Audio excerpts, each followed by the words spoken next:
Hi Eva, this is the HiSeas crew. We are really happy that you have so much questions on Mars and that you have so much interest in our mission, and we're really happy to answer your questions. I'm Ross Lockwood. I am the systems engineer and I'm working on the 3D printed tools project. Hey, I'm Tiffany Swarmer. I am the EVA suit engineer and the medic, and I'm working on EVA performance metrics. Hi, I'm Casey Stedman, and I'm the mission commander and crew geologist. Hi, I'm Lucy Poulet, and I'm working as a crew scientist and on a project related to plants. Hi, I'm Andy Caraccio. I'm an engineer and I'm working on trash to gas. Thank Thanks, you for your Eva. questions. Bye. Hello, Ava. To answer your question about Martian soil is made up of fine-grained particles with no organic material, unlike the soil we found here on Earth. So we use the term called regolith, which means that it's only made up of rock and dust. Much of the sand and dust has large rocks and stuff mixed in it because there hasn't been as much erosion as there is on Earth. A lot of it originates from lakes and rivers or volcanic ash as well. We know that it contains a lot of iron and magnesium, sodium, and chlorides. And it's these perchlorate material that concern scientists because we know that it's unsafe for life. It could be a danger to astronauts. It also may affect the way we grow plants in it, so we're not quite sure yet if it can be used exactly the way we find it on Mars. What's interesting is where this analog mission is at here in Hawaii, that the soil here on the mountain is very much like that on Mars, except missing that sodium content.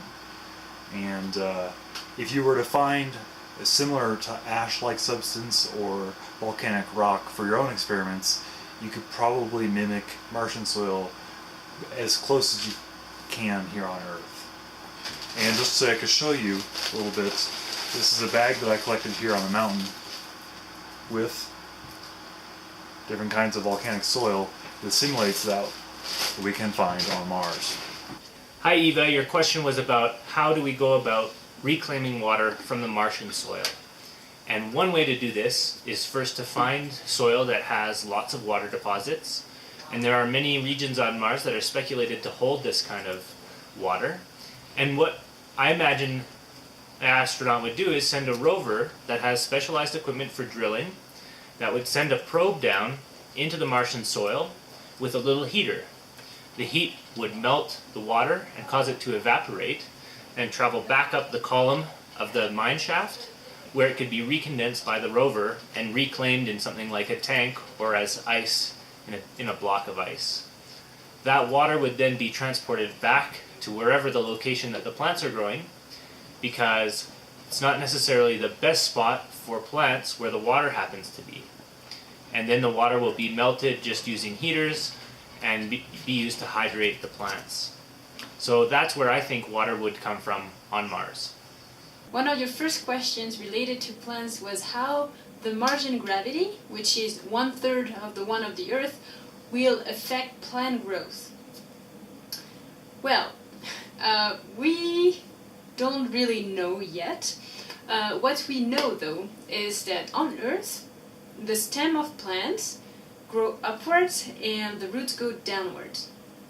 In microgravity, scientists have done experiments and they've seen that roots in microgravity go in random directions. They also have shown that plants can grow in microgravity and can produce seeds.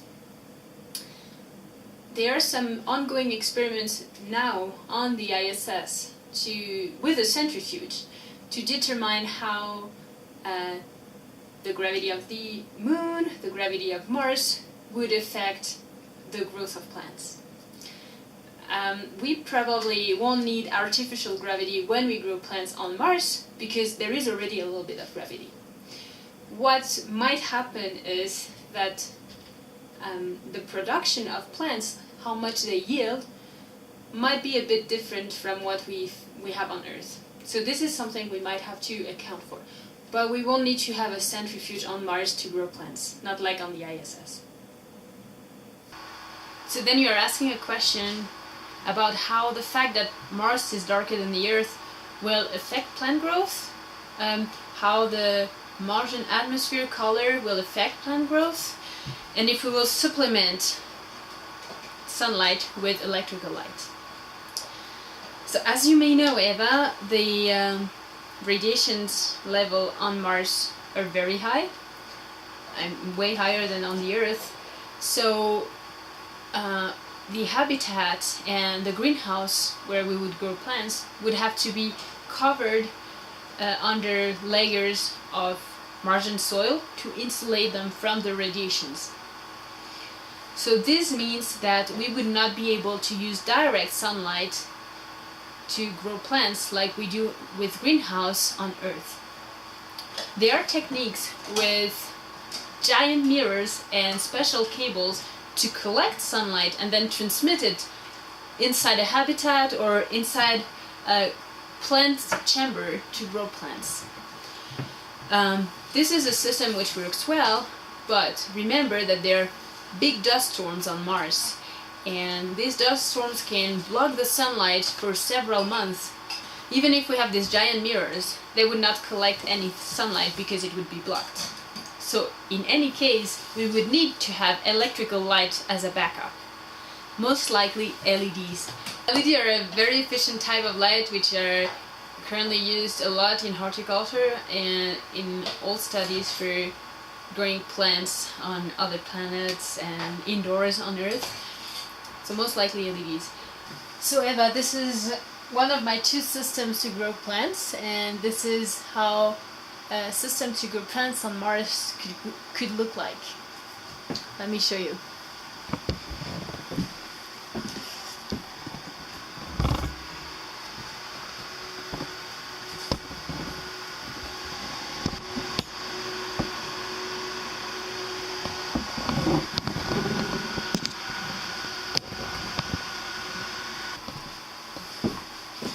And all of these are LED lights, red and blue and white.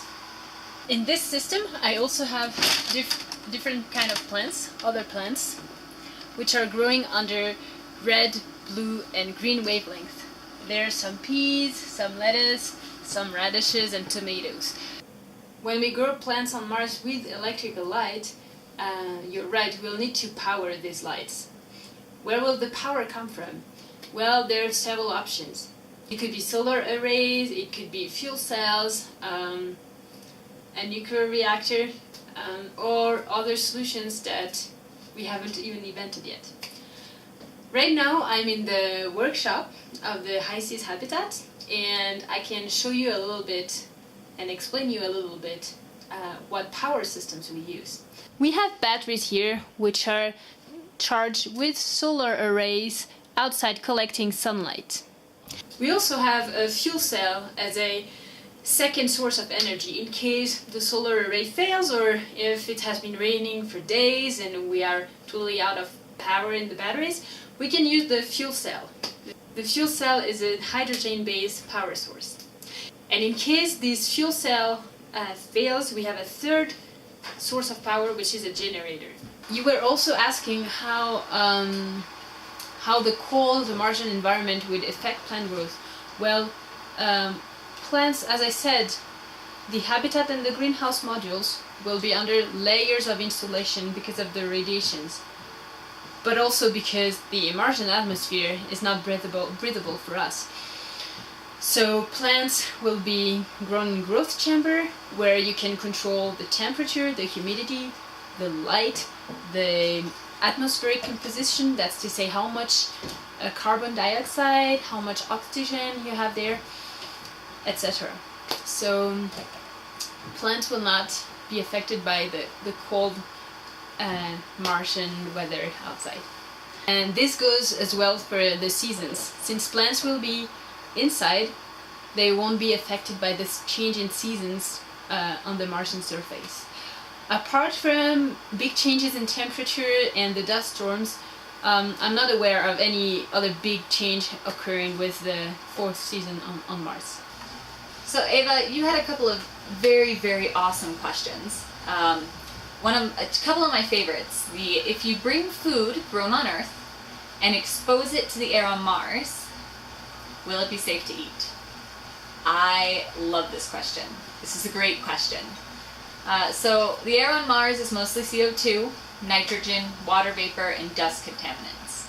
So really, we can't breathe it, but all in all, for materials and items, it's not too toxic.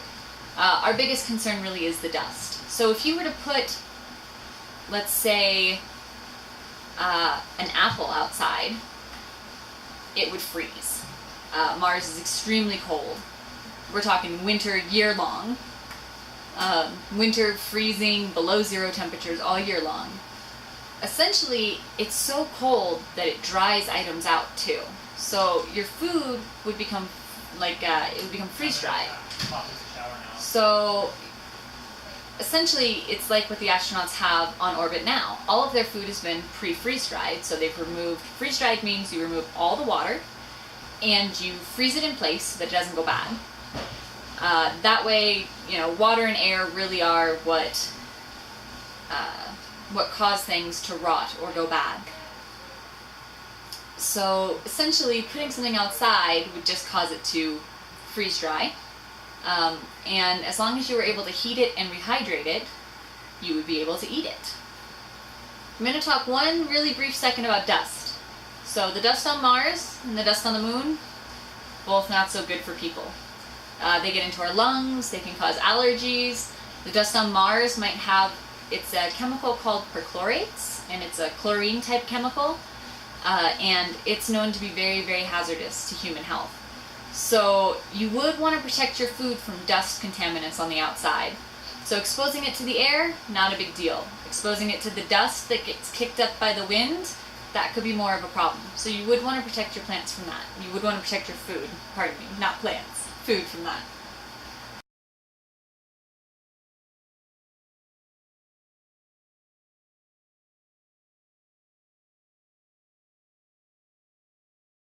It will be like growing vegetables indoors on Earth. Then you ask if you were wondering if nutrient contents and taste would be the same. Well, I'd like to say yes, but up to now we don't know. We don't know because of the gravity. We are not 100% sure that plants will behave exactly the same in the Martian gravity than on Earth. So perhaps there are some interactions which will change the taste and the nutrient content of the plants. But if you're wondering if growing plants inside a habitat will influence nutrients and taste, I can already tell you no. There will have perhaps some differences, but nothing that a human could detect really. Right now I'm growing plants for our crew, and we'll be eating them soon, and I'm pretty sure we won't notice any difference. So the other question you had is, what is the ideal structure to protect plants on Mars from storms, ultraviolet radiation, and contaminants from space? Also, fantastic question. So greenhouses on Mars, like you've mentioned, there's storms, there's increased radiation, there's a decreased atmosphere, and there's no geomagnetic field. The magnetic field and the atmosphere are what protect Earth from this increased amount of radiation. The one benefit that Mars does have is that it's farther from the sun than Earth is. So you have less solar light getting to Mars. So it's about 40% of what the Earth receives. The other benefit there's a detriment to this in greenhouses though. If you had an open greenhouse, 40% of the light may not be enough to really grow healthy plants or have them grow rapidly. So a greenhouse would need to supplement that with artificial light or by trying to increase the intensity of light. So filter out just the specific light that we want to feed our plants. Most likely, because it's very difficult to protect from UV and still allow light in, most likely our greenhouses will be completely buried. So it won't be like on Earth where you see all these all this glass windows and plastic. Most likely it's going to be buried to really protect it. And that's going to keep that's going to keep your solar particles and radiation, that's going to keep dust out. and you're just gonna have to bring light in, either bring sunlight in from outside sources or have artificial light. You ask a really good questions about the insects. Will we bring insects to Mars? Because, as you said, they can pollinate plants. They're also a really good source of protein. And I will add other things. They're really small weight and they can reproduce really fast.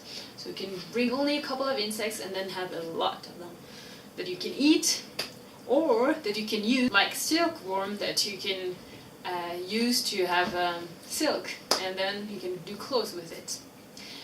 If you bring bees, you would be able to have honey.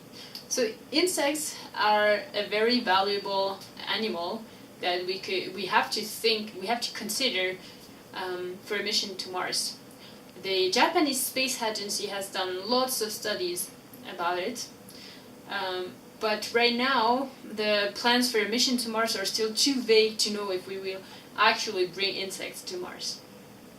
Hi Eva, your question was how do we compost plants when we're on Mars? We could actually compost plants by inserting them into a trash or biomass reactor that we send up there, and this would actually decay the non-edible plant matter so that we can convert it into fuels or energy. As far as your question about how do we use compost as fertilizer, well, this would take a couple more steps than what's normally done on Earth. We would probably have some sort of closed-loop system to avoid contamination, and through several processes possibly be able to degrade the compost and then use it as fertilizer. So you ask a really good question about the aquaponics, if we will be farming fish as well as growing plants at the same time.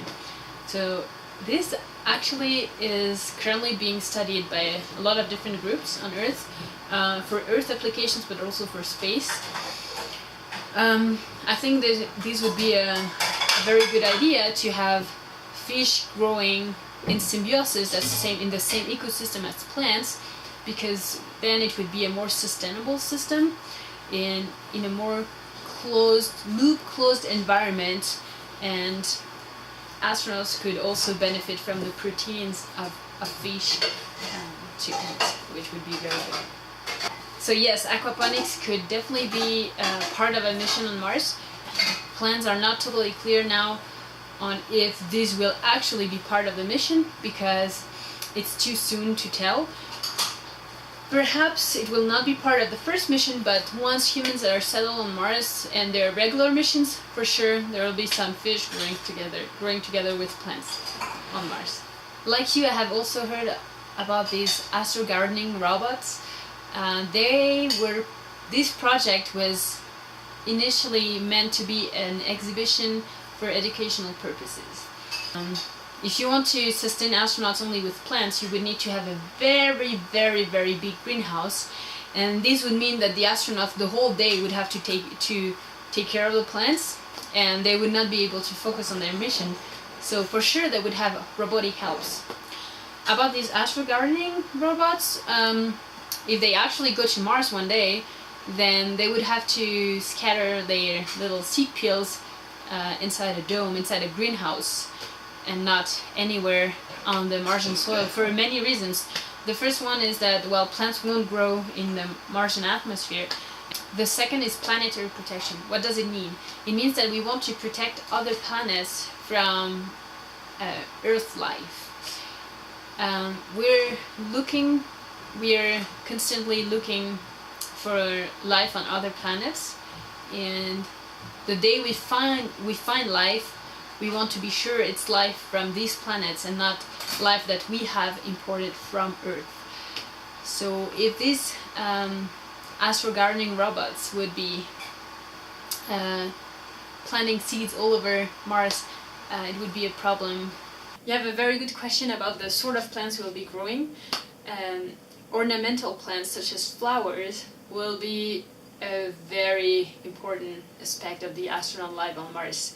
You know, when you can see only red rocks through your window, given you have a window, you'll be very happy to see a flower coming up and just be able to look at it, not growing plants to eat them. So on top of growing edible plants, yes, we will have to to grow flowers. It will be also very useful to grow plants that can be utilized to make objects. Then of course we have to choose the plant in a good way so that it doesn't require too much water, too much light, and it's not wasteful. But plants can be used in many ways, and as you pointed out, not only for eating.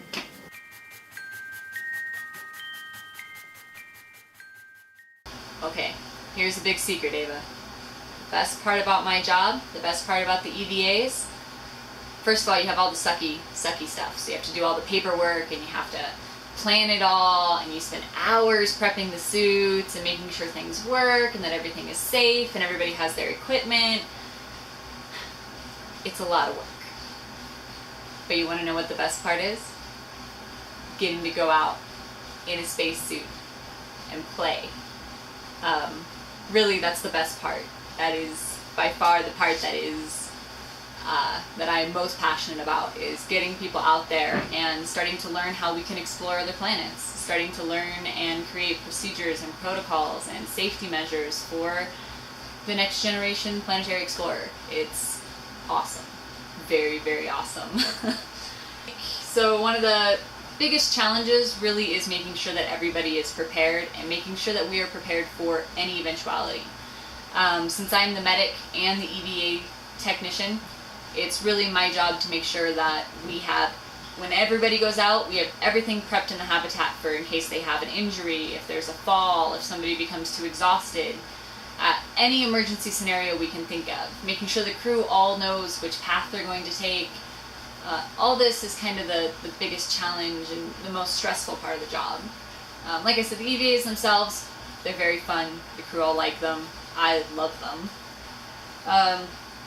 My future, like most people in this business, I hope to fly.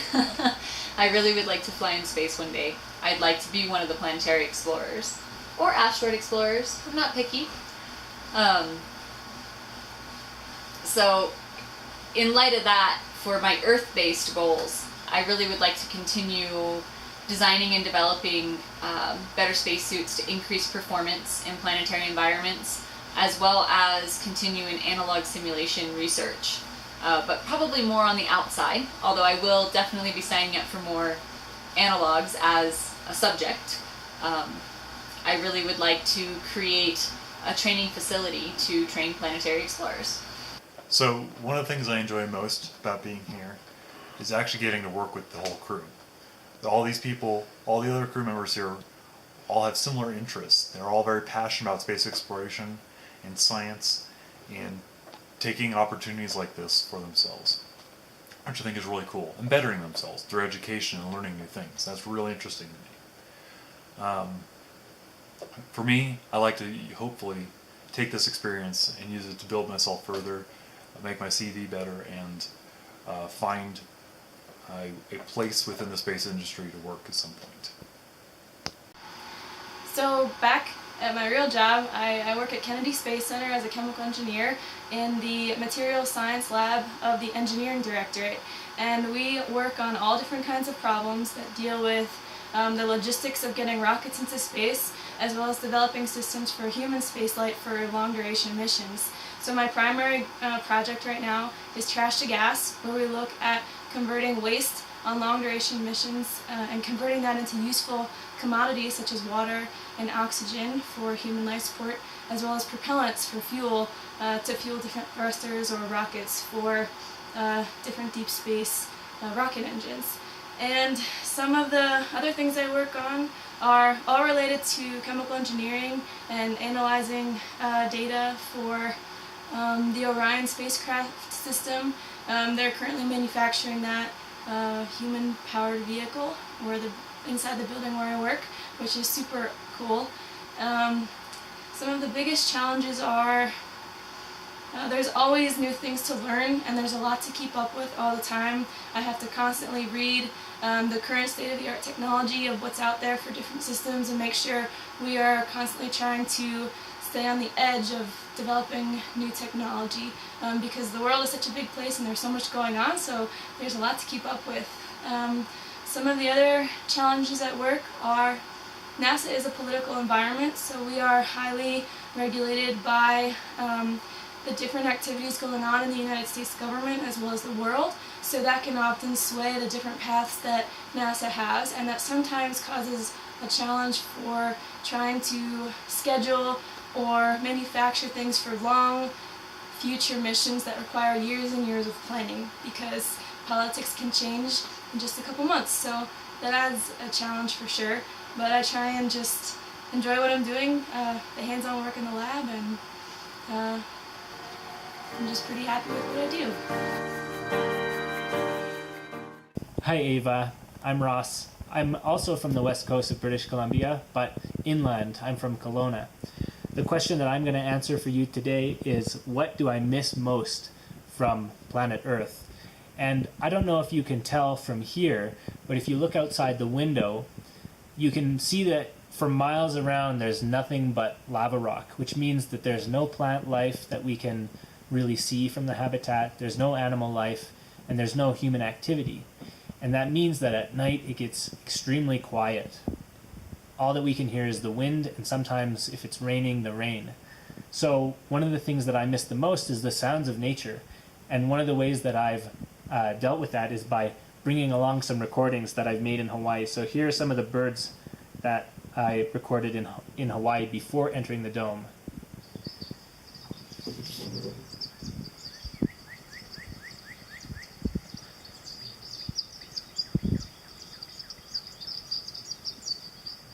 Ava, we really appreciate your questions, and we hope that we can interact more with you during the mission. Please stay in touch.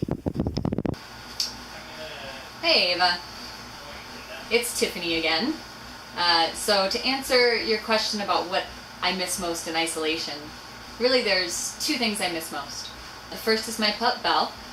I miss waking up and having a little dog to go take on a walk or go for a run or walk out on an adventure. The other thing that I miss really is kind of the spontaneity of life.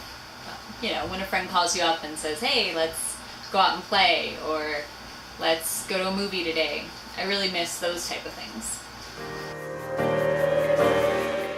The most important things I have learned from High Seas so far is that you don't need to take a shower every day. I'm joking. As you may know, we have just 8 minutes of shower per week. So if you divide this in 7 days, it means a little bit over 1 minute per shower. So that's very short. So we have to, what we do usually is that we don't take a shower every day. We take it every 2 or 3 days, and it lasts between 1 minute 30 and 2 minutes. And yeah, in the meantime we have wet wipes to clean ourselves. I think it brings a lot of insight about how wasteful we can be in our countries with water, and how little water is actually needed to take a shower or to have a decent hygiene. So this one was one of the most important things I've learned, and a big surprise as well. Another big surprise was that I don't feel homesick, or I'm not missing a lot of things in particular, and I don't feel different after 1 month of isolation. I'm actually really happy to be here.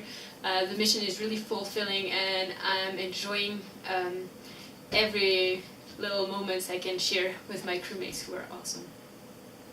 The good news is I'm always learning and always making mistakes. So I learned here that my experiment mainly focuses on extravehicular activities, which is when we get into the spacesuits and we go outside. So I tend to prep all the suits and get everything ready, and my experiment focuses on increasing human performance.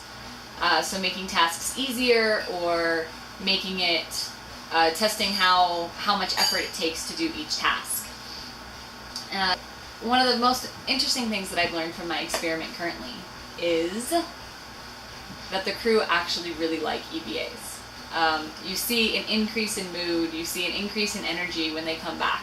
EVAs are very strenuous. Our suits weigh about 50 pounds.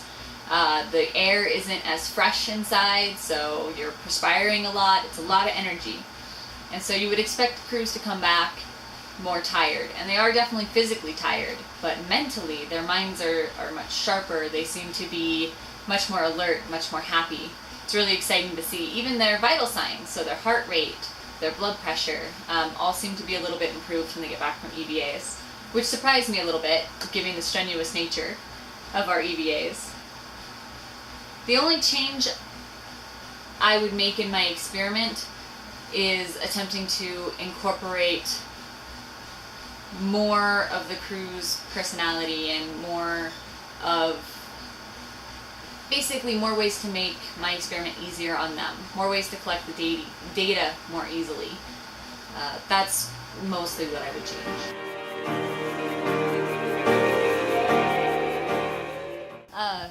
Would I like to go on a mission to Mars? Yes. I very, very much would like to go on a mission to Mars. I know the people that they're going to want to take with them are going to be generalists that have a lot of different skill sets, and I'm hoping that maybe not right this very second in my life, but one day I'll fit that. That's a tough question, Ava. I don't know if I would want to be on one of the first trips to Mars. The ones that you hear about in the news, like Mars One, seem pretty dangerous to me. But if it was an organization like the Canadian Space Agency or NASA that was putting together the mission, there'd be a much higher chance of astronauts returning back to Earth. In that case, I would definitely say yes. So I have my fingers crossed that someone in my generation, or maybe someone from your generation, is the first human on Mars. The question, would I go on an actual mission to Mars? And the answer is absolutely. I would really like to be in a place in the future to help in the space program when there are manned missions to Mars. And, of course, I'd love to be the one to go. Would I like to go on a mission to Mars? Well, today, for a Mars mission, sending humans, we are not ready yet. We have a lot of technology advances to make before we send humans to Mars. We have to increase our radiation shielding capabilities. We have to understand how we will provide air and life support systems to humans, as well as dealing with all of the logistics and mass and power requirements of such a long mission. So until that happens, we're not ready. So therefore, I would not be ready to go on a mission to Mars.